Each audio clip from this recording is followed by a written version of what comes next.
Okay, let me explain question 9. It seems like quite a number of you can't do question 9, which is fine. Ashley, you're correct. It's not 13. Okay. A box can hold 60 small bottles or 48 big bottles. What that means is that the volume of 60 small bottles is equal to the volume of 48 big bottles. So we can write the statement like this. Okay. If there are already 15 small bottles and 12 big bottles in the box,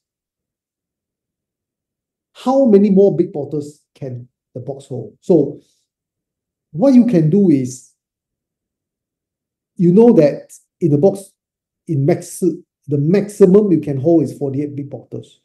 There's already 12 big bottles and 15 small bottles. To calculate,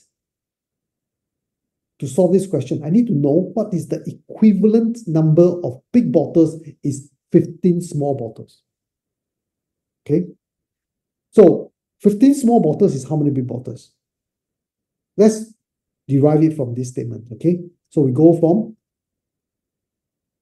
divided by 12, 5 small bottles. I want 15 small bottles, so I times 3. Now, from here I can see that 15 small bottles has an equivalent or is equivalent to 12 big bottles. Therefore, these 15 small bottles here, I can convert it or change it to 12 big bottles. And what happens is, in total, I will have 24 big bottles in the container, in the box. But the box can hold a maximum of 48. So the difference will be the extra big bottles the box can hold, 24. How many big bottles can the box hold? 24.